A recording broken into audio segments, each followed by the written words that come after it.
2. Okay, so this is something about scoring. And so it contains introduction to scoring, command-based scorer, and sensitivity detector versus primitive scorer that I compare the pros and cons. And then basic structure of detector sensitivity followed by their implementation of the sensitivity detectors. Okay, the first is you have already learned that how to define your geometry, how to pick appropriate physics, and how you can start each individual event. Once all these are done, properly set, Geant4 does its job quite properly, but the simulation silently. Silently means you may get some nice event display, that's it. So you must do something to extract the information that you need. Okay? This talk is for that purpose. There are basically two ways. The first is built-in scoring commands. And this one, the most commonly used physics quantities are available. And so you can define scoring mesh, scoring probes, or assign scorers to the tracking volume, and you are done. Okay. Here, basically, you don't need to implement any C++ code by yourself. The other way is implement sensitive detector and assign to logical volume and to generate heat.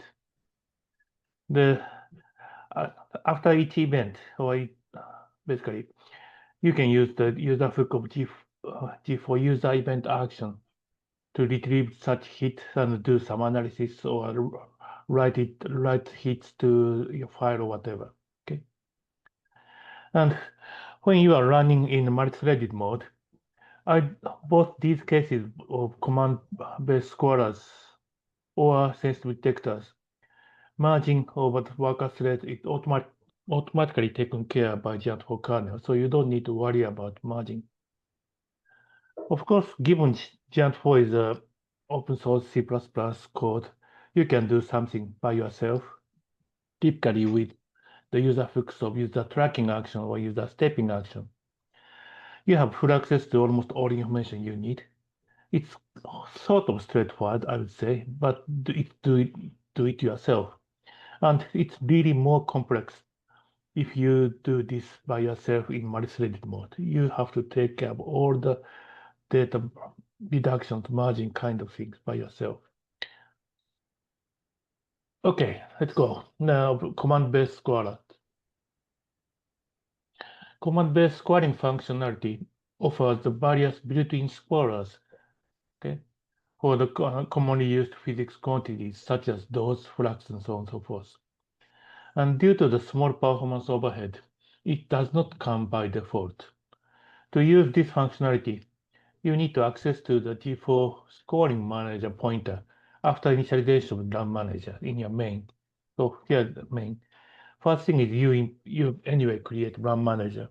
Then immediately after that, just access to the scoring manager to get the pointer. Then everything is set up for you. Okay. And all the UI commands of this functionality are in the score directory. Okay.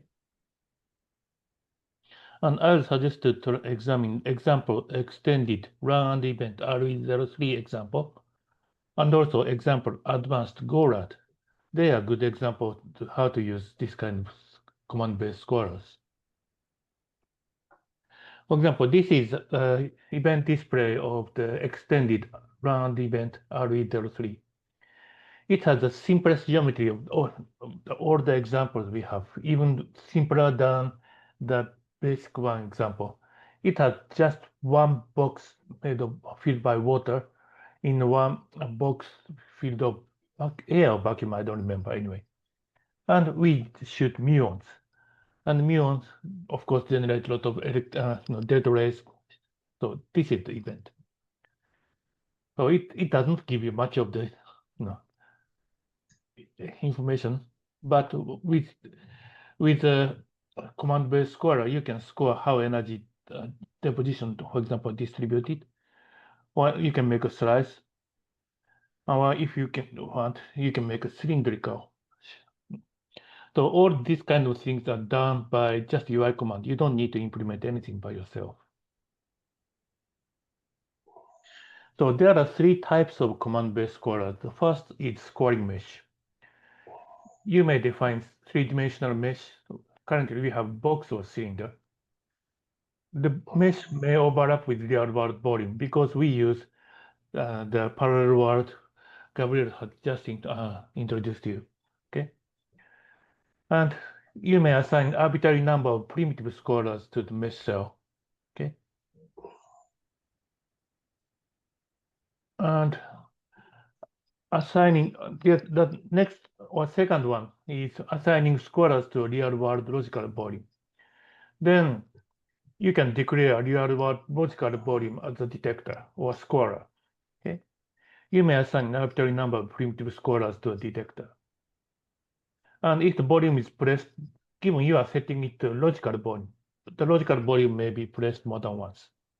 If such a case, assign the scorers individually scored for each physical volume separately. Okay. The last one is scoring probe. A probe is a small cube that can be located at arbitrary position. It may, of course, overlap with real-world volumes. And assign arbitrary number of primitive scorers.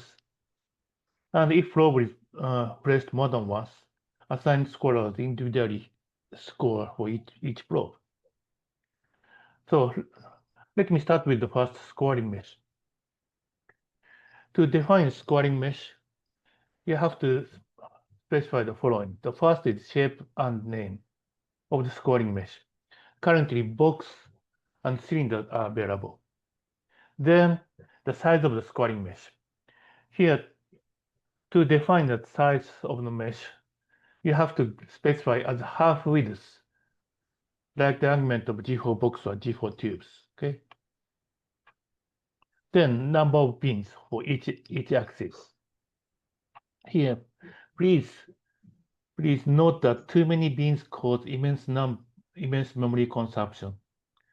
You can easily say 100 times 100 times 100, but it's 1 million, So in your memory, you are making 1 million of, scores. That's too much, okay? Then you can specify the position and rotation of the mesh.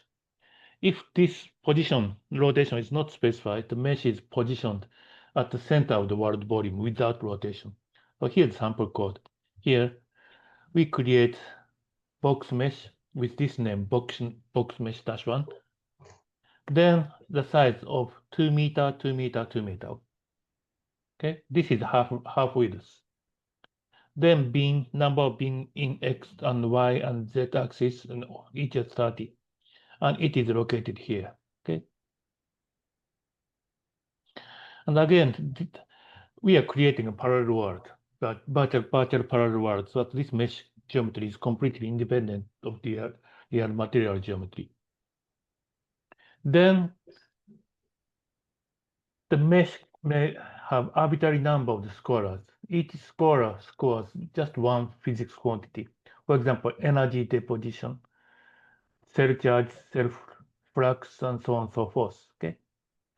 So to set each of these scorers, the command is score quantity, and this is the name of the scorer. Okay, with the name and unit. Of course, some of the scorers, for example, number of steps, you don't need to specify the unit. It's the interest. But for example, those for energy deposition, you may specify the unit you prefer. Then filter. Each scorer may take one filter. We have charged filter that accept charged particles and reject neutral particles. And neutral filter, this time it accepts neutral particle only. Then kinetic energy filter. That accepts particle within the specified kinetic energy range. Okay, so the score filter kinetic energy filter name, low and high limit with its unit. Then particle filter Accepting the specified particle types, you can set more than one particle names here. And the last one is a combination of the previous two, the kinetic energy with particle name. Okay. So here, the first scalar is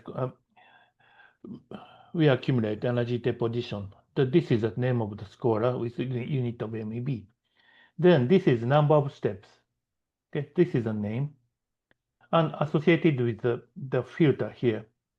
So that this number of steps scores number of steps of only the gamma particles. Okay, and so on and so forth. So as you see, we defined three same scalars with different name and different filters.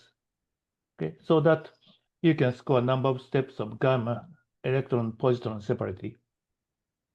Okay, and once you specify all the scalars you need, then please close scalar. Okay, this is the sign that you are done, so that we start setting things up. Now, of course, the next thing you do is run bmon. Now, after the run, you get scores. To visualize the scores, here's the projection. Score, draw projection, mesh name, scorer name, and column map. Or make a single slice. Score, draw column, mesh name, scorer name, plane, and column number, and column map. And for the column map, we have linear and log scale column map. Okay. By default, we use the linear column map. And also for the column map, minimum and maximum values can be defined by this command. Otherwise, these values are taken from the current score. Of course, visualizing scores are nice, but you need to dump the data to a file. Okay. To dump a single score, this is a command. Score dump quantity to a file or to file. Mesh name, scorer name, and file name. Okay. If you want to dump everything into one file, here, score dump all quantities to file, mesh name, and file name. By default, all these values are written in CSV, comma separated values. But implementing a concrete class derived from G4 vScore writer base class, you can define your own file format. That could be the format of your experiment. Okay. And this is also demonstrated in the example extended round event RE03. And user score writer derived from this class should be set to the scoring manager. And you may define more than one scoring meshes, and you may define arbitrary number of primitive scorers to each scoring mesh. Mesh volume can overlap with other meshes or with mass geometry. They all are basically each mesh resides in its unique parallel world. Okay, but please note, a step is limited on the boundary of every world, every mesh. Okay, so please be cautious of too many meshes, too granular meshes, or too many primitive scholars. It's just a matter of memory consumption and computing speed. Okay. Any question up to now? Otherwise, the next is define a scorer to a Sorry, Makoto. Yes. There is a question just posted. Is it possible to set up command-based scoring that records the energy of gamma rays passing a surface, not the deposited energy? That is a good question. That is coming in the following slides. Be patient for 15 minutes, maybe 20 minutes. Thanks. Okay, then define a scorer to a tracking volume. Here, instead of defining a mesh, you can set the primitive scorer to the logical volume that already exists in your real world. In this case, score create real-world logical volume. The logical volume name and ancestor level. Ancestor level is something I discuss here. Okay. Then, given this is so that this becomes a scorer, so you can define as many scoring quantities and filters as you like. It's exactly the same recipe as scoring mesh. Okay. And all physical volumes that share the same logical volume you specify have the same primitive scorers but score separately. And given you are placing more than once, you have copy. All these physical volumes have its own unique copy numbers. So the copy number of the physical volume is the index. Okay? But if you do this, you have to be a bit careful how this volume is implemented. If, for example, if the physical volume itself is placed only once in its mother volume, but its mother or grandmother volume is replicated, okay, like this.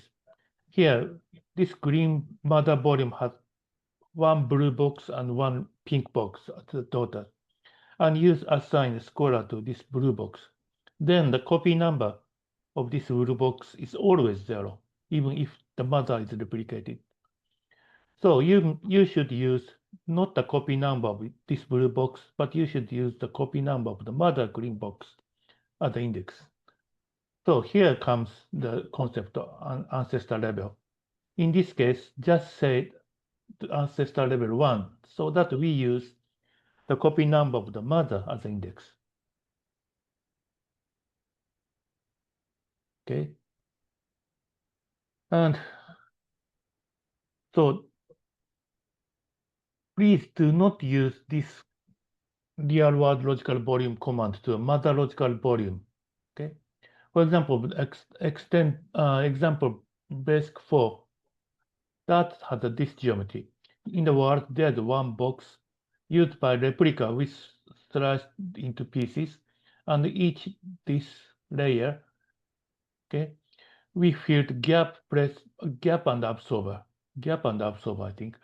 And so if you set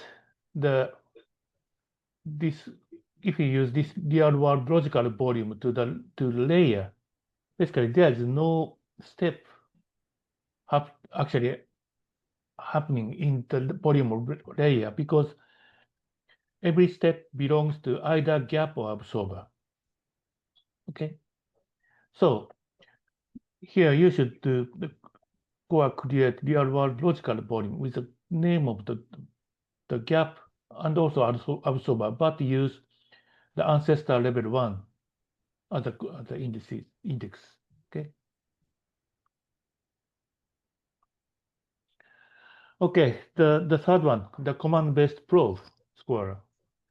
And you may locate scoring probes at arbitrary locations. Okay.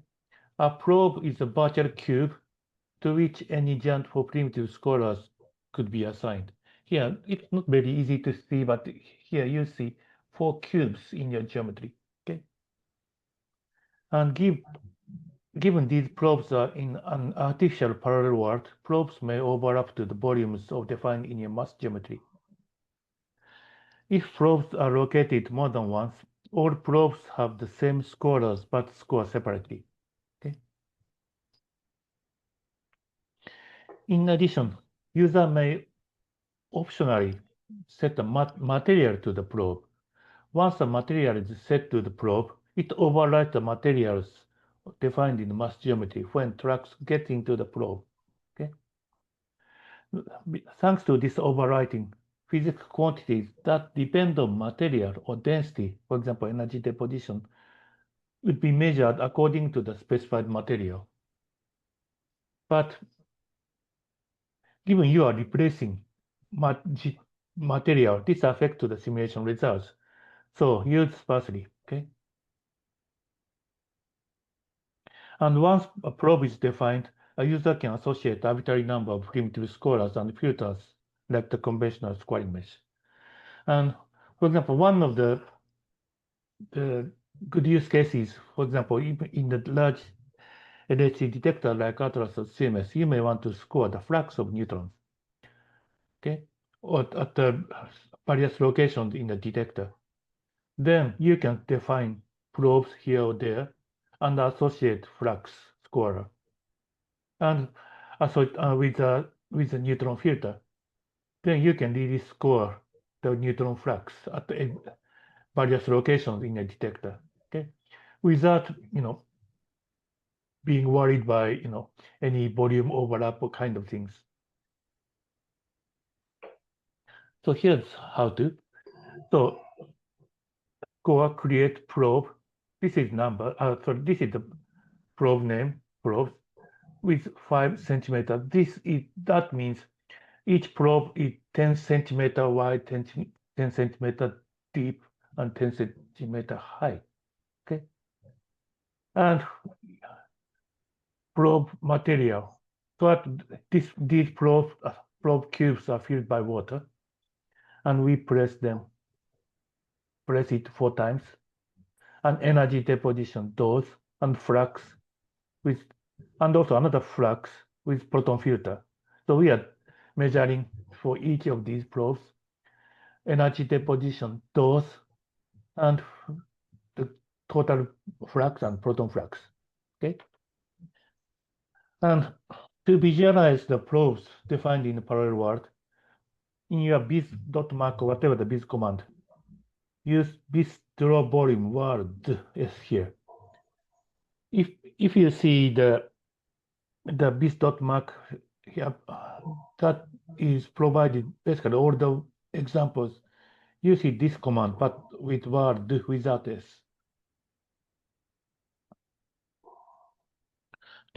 And in addition, actually, this is the answer to the previous question.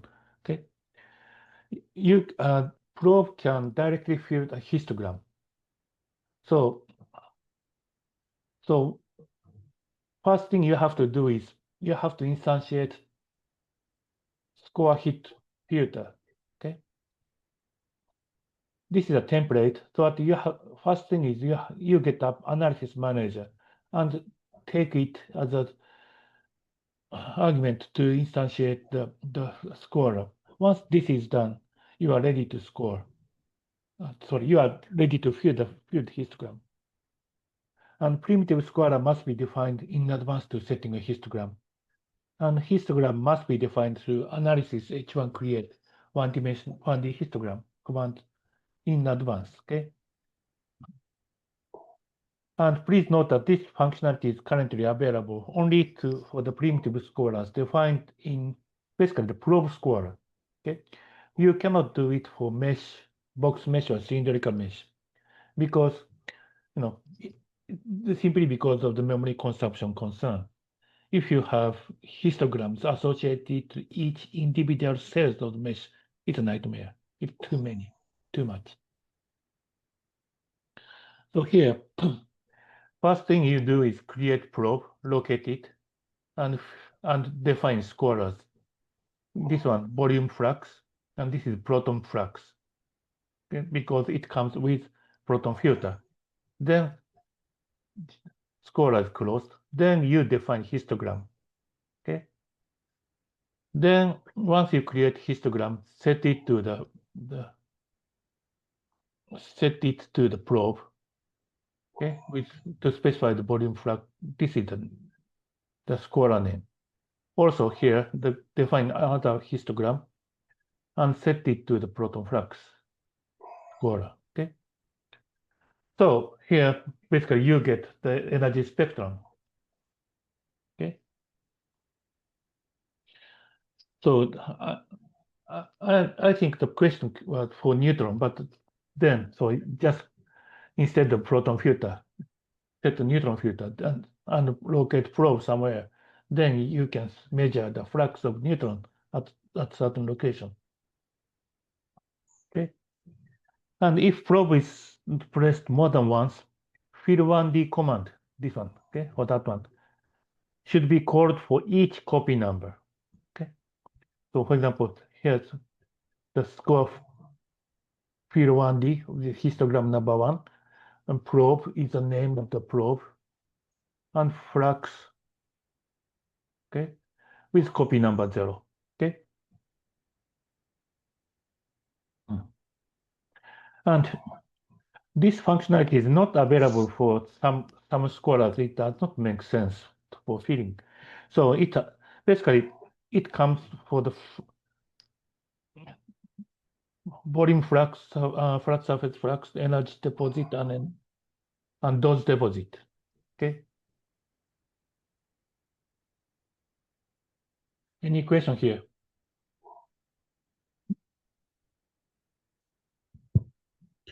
There was a question earlier, and maybe we'll go back to briefly. What happens to energy deposition if gap and absorber volumes share the same copy number without specifying real-world scorers? Sorry, I don't understand the question. I am also a bit confused. If you're using this type of geometry and you're wanting to score in a gap, in the gaps, and you want to score in the absorbers, you are going to be using real-world scorers. So as such, it's by definition.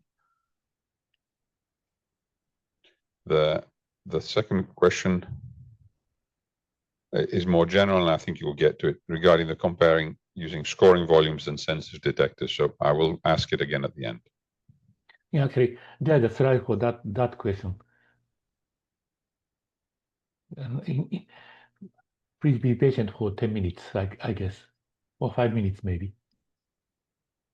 We're done with the current questions that I've seen. Okay, let's go ahead. Okay, so okay, this one. So it's pros and cons of sensitive detector and primitive scorer. Okay.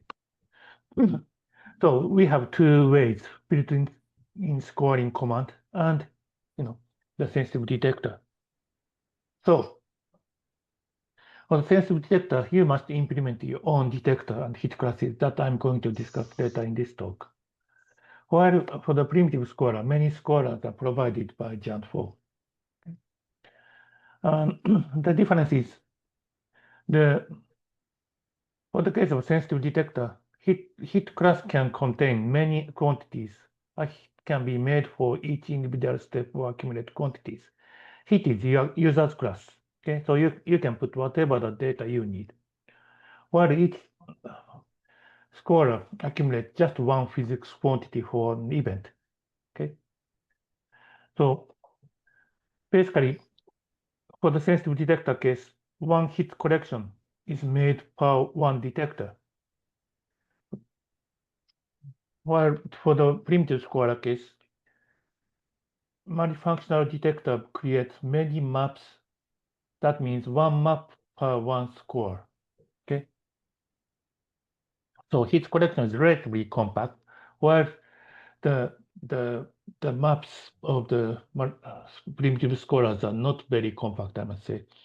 So I suggest that you should use primitive scorers if you are not interested in recording each individual step, but just accumulating physics quantities for an event.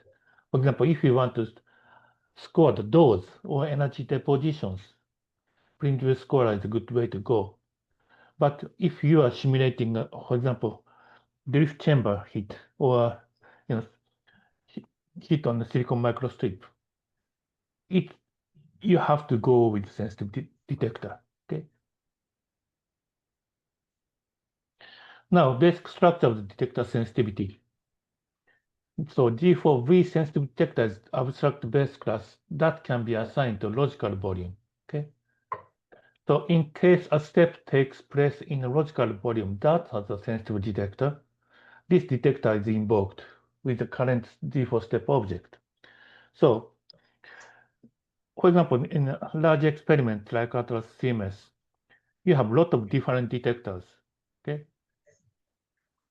So silicon microstrips, wire chambers, time of flight, electromagnetic calorimeter, and so on and so forth. So each detector behaves differently. But so you have to create different sensitive detectors and assign to the corresponding logical volumes. Okay. So to define the sensitive detector, in your detector construction, your user detector construction, there's a second method you have to implement, the construct SD and field. This is the method for data invoked by worker thread. Okay. This is a method to define something data thread local. Okay. Okay. Here, first this is your detector. Instantiate it with a name, unique name, please, and set it to the sensitive detector manager, register it, okay?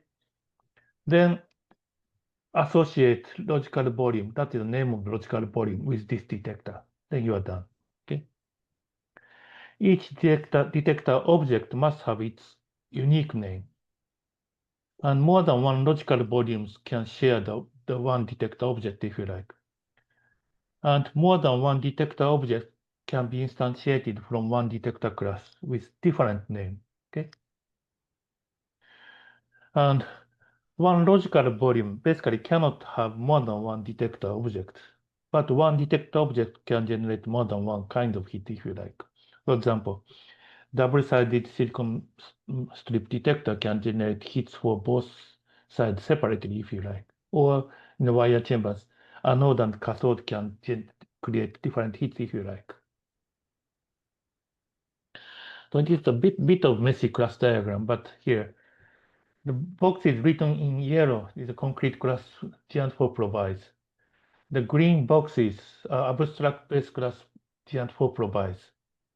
And purple is a template class. And brown is the user's class. So logical volume may have a detector. Detector can be a multifunctional detector that is used for the command-based scorer or your sensitive detector. Okay. And for your case of sensitive detector, it may create one or more hit collection. And hit collection obviously have hits. Okay. And hits should be derived from the vHit abstract base class that I'm going to discuss quite soon. And the hits are collected in this hit collection template. That is the base class is vHit collection abstract base class. It is stored in G4 hit collection of this event object. That is the part of G4 event. So it means at the end of each event, you have G4 event, of course. And this G4 event has hit collection of this event. Here you have a vector of hit collection. Sorry.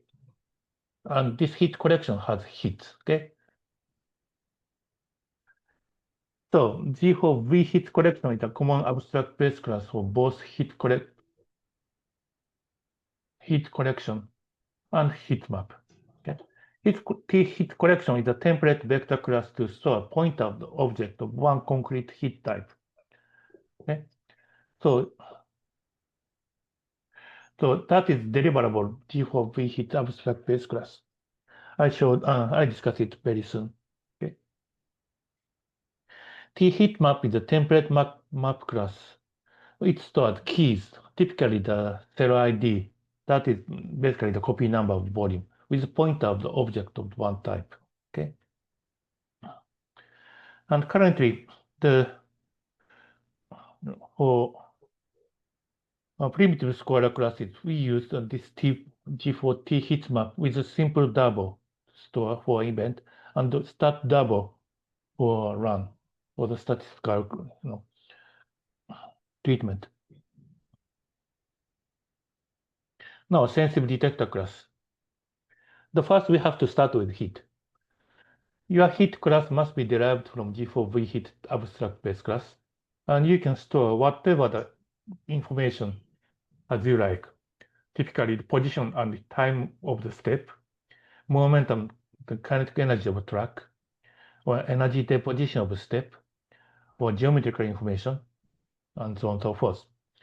This can be used as the so-called Monte Carlo truth. Okay? And hit object of the concrete class must be stored in the dedicated hit collection. which is instantiated from G4 hit collection template class.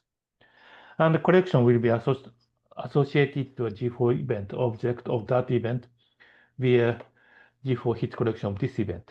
Okay. Please note that this hit collection is accessible, of course, at the end of the event through the G4 event, through G4 hit collection of this event. But also, you can access to the collection through G4 sensitive detector manager during the processing of the event. That can be used for example, event filtering. Okay, if you have veto counter, check the hit in the veto counter, and once you find it, you can abort the event. Now, hit class derived from G4 V hit, and also we have to use allocator. John, have you discussed G4 allocator before? We haven't touched on it. Okay.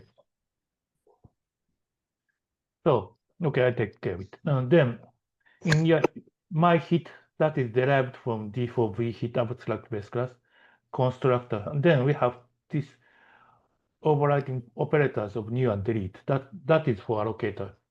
Then destructor, and you may want to have draw or print method. Okay. Of course, you have to have data members to store, and you also need some set get method. Here, use the template with taking this user class of hit. You can create a hit collection here. Okay. Now, G4 allocator. In general, in C++, instantiation on deletion of an object is a heavy operation. It may cause a performance concern, in particular for the objects that are frequently instantiated and deleted. That are, for example, hits and also trajectory points, and also track. Okay. And so G4 allocator is provided to ease such a problem. It allocates a chunk of memory space for the object of a specified class. For example, for the case of hit, okay, we allocate some good size of memory, and we exclusively use that memory space for the object. Okay. Please note that G4 allocator works only for a concrete class, or in other words, final class. You must not use G4 allocator for a base class that is to be extended. This is a really easy source of memory leak. Okay. And also G4 allocator must be thread local. Object instantiated by G4 allocator must be deleted within the same thread. Okay. Such object may be referred by other thread though. So here, the allocator. It's my hit.hh that I have already introduced, here. New and delete operator. Just basically implement this. And it looks like messy if you are not very familiar with C, but just you can do copy and paste if you like. The thing is, when the object of my hit is actually instantiated with new operator, it's not creating a new object in the memory, but we use the chunk of memory we already allocated and just locate that object in that memory space and free it if that object is deleted. So in the source code by hit.cc, you have to have this line initialized. Okay, it's thread local. Now, sensitive detector class. It's a user-defined class derived from G4V sensitive detector. And here, you basically implement initialize method, in addition to the constructor and destructor, initialize method, process hit method, and end of event method. And here, the pointer of the hit collection that should be instantiated for each event. Okay, and this is the collection ID, that the unique ID I'm going to discuss in my next slide. So in sensitive detector, tracker detector typically generates a hit for every single step of every single charge track.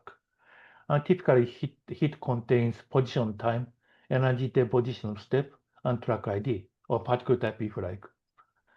And for the case of calorimeter, you should not or you cannot record each step separately, but you accumulate steps, or accumulate energy deposition of the steps.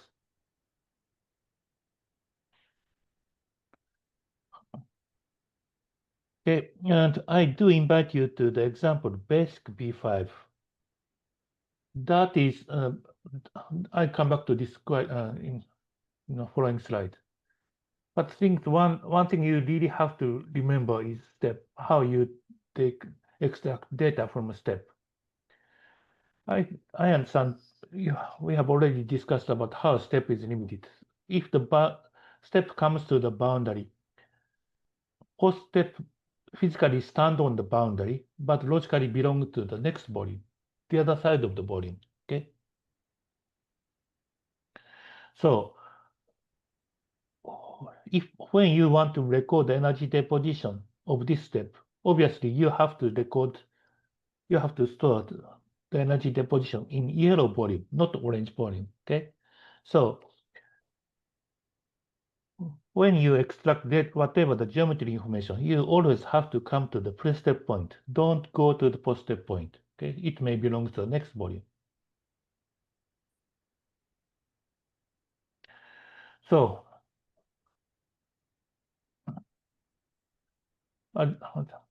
let me repeat, please, that extract geometry information always from the pre-step point. Okay, and each step point object has position in the world coordinate system, global and local time, material, and touchable history. Okay. Untouchable history is a vector of the information for each geometrical hierarchy, so that copy number and also transformation and rotation to the mother. So here's some code snippet. You get step. From the step, you get the pre-step point. Then you get touchable. Okay. So you get the copy number, not only the copy number of itself, but copy number of the mother by specifying 1 here, 1 level up. Grandmother copy number is if you specify 2 here, 2 levels up.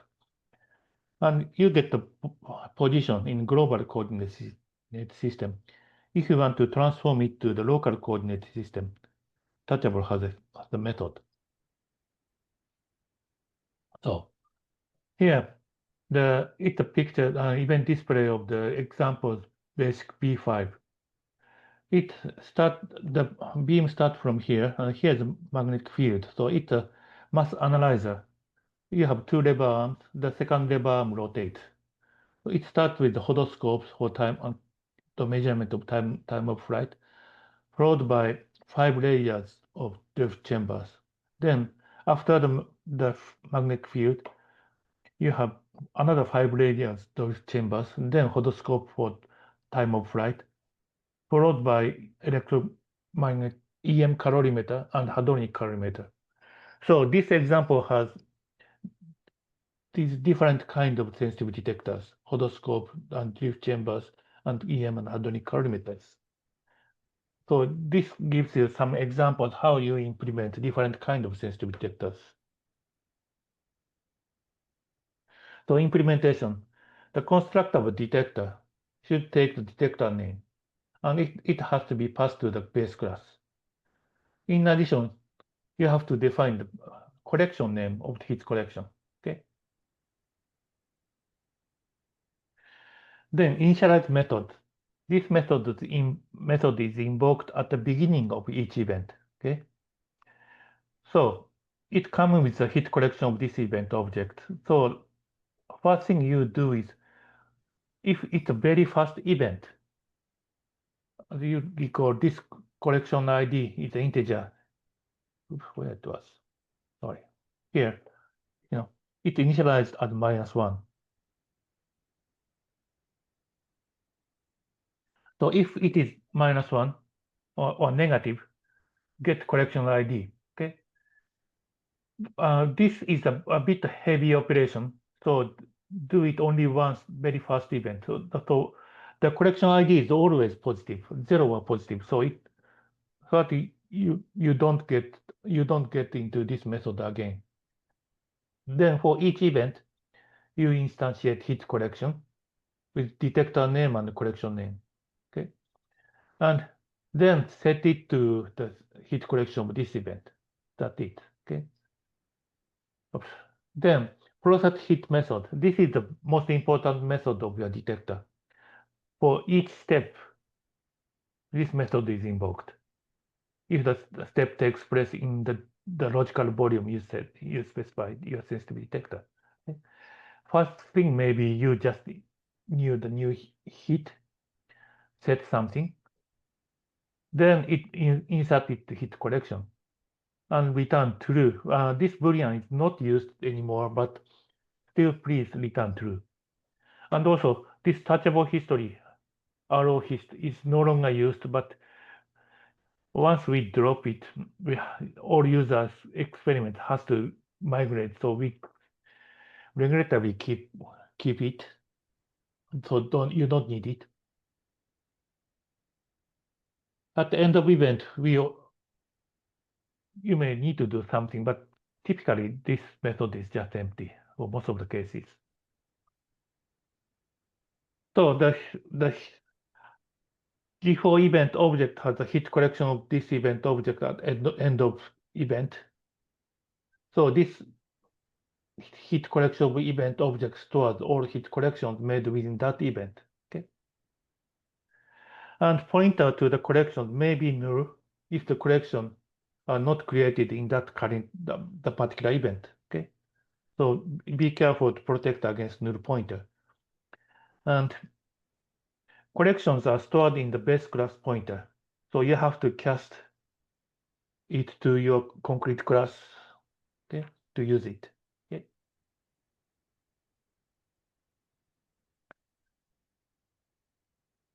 Okay, so here's my event action, end of event action. Okay. So you basically get the pointer,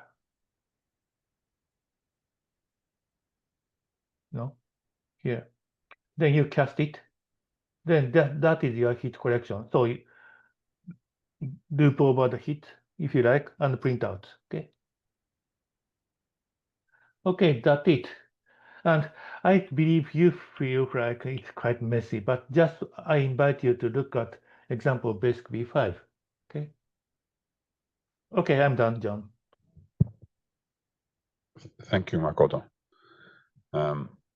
1 second, let me go back to the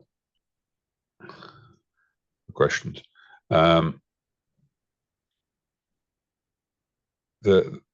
Basically the earlier question regarding scoring neutron passing in a volume, the person asked whether the slide 20 was the answer about how to record these rather than their energy deposition, and the answer is yes. Yes.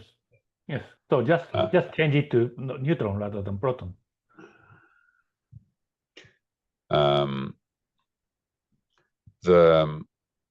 There's a separate question from a user. In a PET setup with thousands of crystals, I currently manually check for hits and fill vectors only for crystals that are hit with energy deposition, position, time, so no empty entries. What's the advantage of using a sensitive detector instead? Does it make the simulation or analysis faster? At least output file could be more compact. Yes. Yeah, that is the advantage, yes, for sure. I guess that this person is probably using a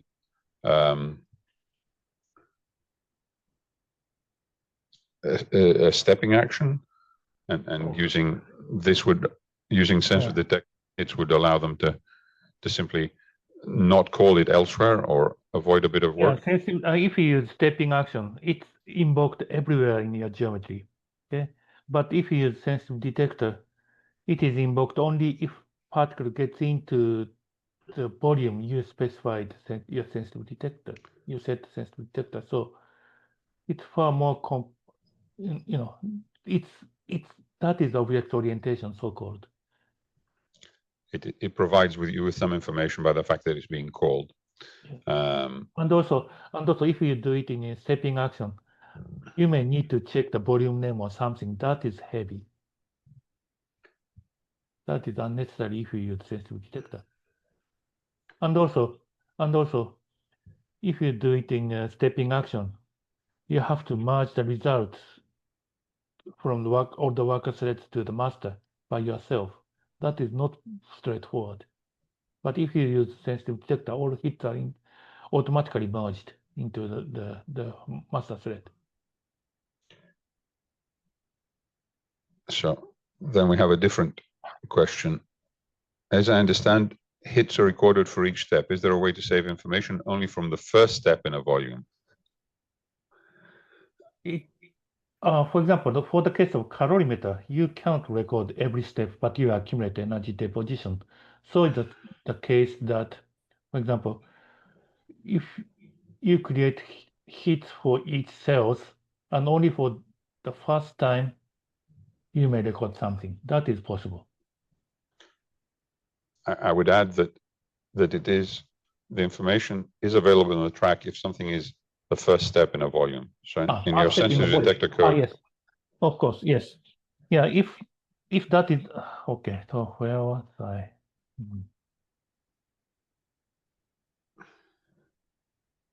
Yeah. Yes. For each pre-step point and post-step point has a step status. So you can check the step status of pre-step point. If it is limited by the volume boundary, and if that means that is the first step of that volume. Okay. If you see the post-step point has the step status of limited by volume boundary, it means that is the last step in this yellow box. So your code can check if Yes. something is the first step in a volume, and you can use it in your sensitive detector code to record that information when you want to. Yes. So just check the pre-step point status.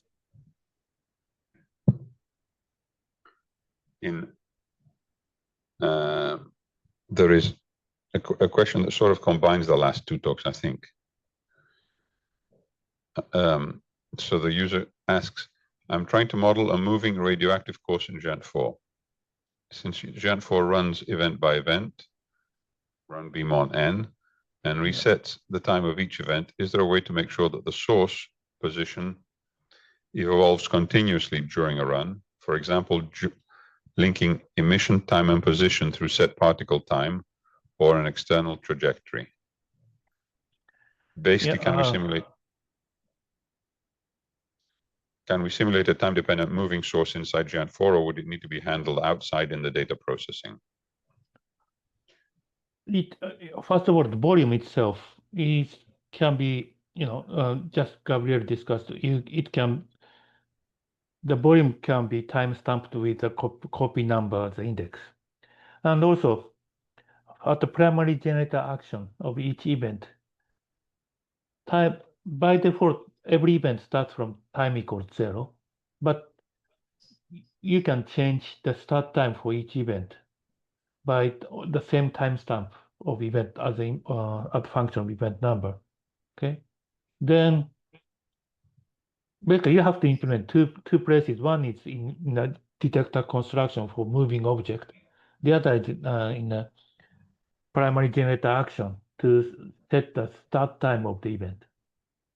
Then you can do that. And likely it would be better to create a single class that converts your event number to a time and to a and to something else, and then utilize that from the two different places. Yes. I would pose a different question, maybe to Gabriele though, because it's exposed from what is just discussed. Is what he proposed as a solution for a moving object something that will work in a multi-threaded application? Yeah, it works in multi-threaded application, no problem. But be sure that is one single event. Yeah, each single event sits in the single thread, so there's no problem at all. But the event number 1 may come after event number 2 because two threads are running in parallel. That's it. Generally, though, having a geometry that changes in memory, unless you use parameterized volumes, is not supported. You can't take a placement volume and move it in memory and get a different location at each different event. For a parameterized volume, you have a way in which this function can return a value, so each event can see something different. For placement volumes, you cannot do that. Okay, let me see if there was any. Oh, there was a question elsewhere. Yes.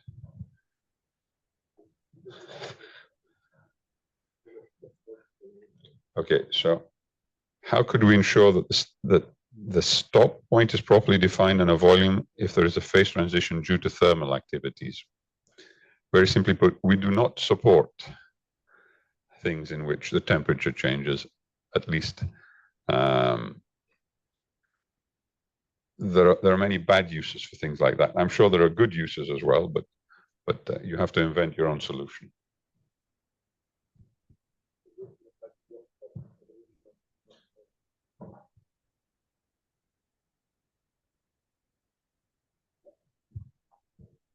I think that people are welcome to look at off-topic things. They are meant to be communication between different people privately. So it's not. Sorry. Thanks. So I have a question which is related to both scoring and geometry. So what would be the best and most efficient way to implement, for example, simulation of a pixel detector or any kind of geometry which is repeated, like we have a SRAM cell or pixel or whatever, and it repeats infinite times in 2 dimensions, for example. And we are just irradiating this, and we are interested in the detector response, for example. But we would like to implement one single pixel and repeat it and score. So can we do some sort of boundary condition, or should we use replicas or mesh scoring, or what would be the best, most efficient way? Yeah, I do invite you to look at this basic example 5 here. In the calorimeters, there are cells. In this one, I believe is I don't remember. It's 2-dimensional, 3-dimensional arrays. But anyway, you instantiate. So you implement EM calorimeter sensitive detector and set it to logical volume of this yellow box. Then it's repeated. So for each cell, you score energy deposition or whatever separately.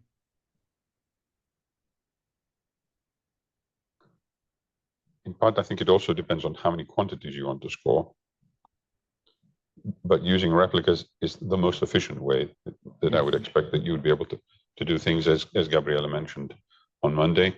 It has the least overhead, introduce the fewest new extra surfaces.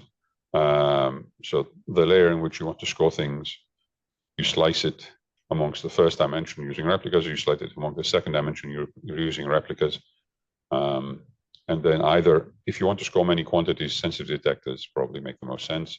If you want a quick and dirty simulation, then primitive scorers are perfectly fine. I think that would be my. Do you want to add something, Makoto? No, that's perfect. Okay, I think we managed to give you 4 different heavy topics today. So I thank everyone for their attention and close today's session. John. Sorry, go ahead, Makoto.